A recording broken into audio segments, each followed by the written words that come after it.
जलंधर के एक छोटे से घर से निकली एक आवाज आज पूरे देश में गूंज रही है। ये कहानी है अशोक मस्कीन की, जो कभी फैक्ट्री में खराद का काम करते थे और आज कोक स्टूडियो में बुलिया वे गाकर रातों रात स्टार बन चुके हैं। उसके गाए इस गाने को अब तक 1.8 करोड़ से ज्यादा लोग देख चुके हैं, लेकिन इस सक्सेस के पीछे छुपा है सालों का स्ट्रगल, गरीबी और मेहनत का सफर।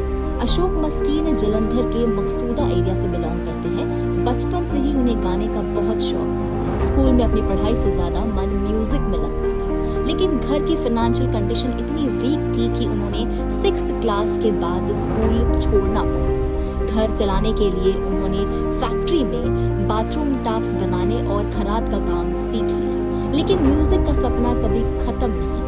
एक दिन टीवी पर उन्होंने मशहूर पंजाबी सिंगर सबर कोटी को देखा। उस दिन डिसाइड कर लिया कि अगर म्यूजिक सीखना है तो इन्हीं से सीखना है। पैसे नहीं थे, साइकिल तक खरीदने के पैसे नहीं थे, लेकिन मस्कीन लगभग 15 किलोमीटर पैदल चलकर जलंधर कैंट अपने उस्ताद के पास जाते थे।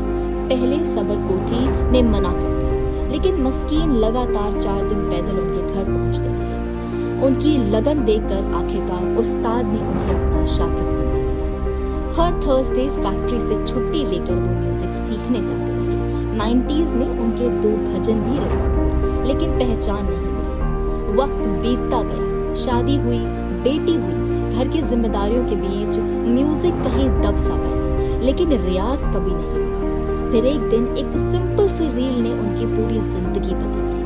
करीब 1 साल पहले उनके भाई ने एक रील बनाने को कहा। पहले मस्कीन ने मना कर दिया, लेकिन फिर उन्होंने अपने उस्ताद सबरकोटी का गाना तारा अम्बरा तो कोई कोई गाया। रील सोशल मीडिया पर अपलोड हुई और देखते ही देखते मुंबई तक पहुंच गई। मुंबई के एक म्यूजिक कंपोजर को उनकी आवाज इतनी पसंद आई कि सीधा फोन आया, कोक स्टूडियो के लिए गाना गाओगे? लेकिन मस्कीन का जवाब सुनकर सब हैरान रह गए। उन्होंने पूछा, पैसे कितने दोगे? मैं दिहाड़ी क्यों दूं? क्योंकि उस वक्त भी वो फैक्ट्री में काम करके अपने परिवार का घर चला रहे थे। फिर गाना रिकॉर्ड हुआ, बुलिया वे रिलीज हुआ और रातों रात अशोक मस्कीन की किस्मत बदल गई। आज उन्हें बॉलीवुड फिल्म्स, लाइव शोज और म्यूजिक इंडस्ट्री से लगातार ऑफर्स आ रहे हैं। उन्होंने फैक्ट्री का काम छोड़ दिया है और अब पूरा फोकस म्यूजिक पर है। लेकिन सक्सेस मिलने के बाद भी मस्कीन आज भी उसी 2 कमरों के घर में रहते हैं जहां उनके सपनों ने उड़ान भरी थी।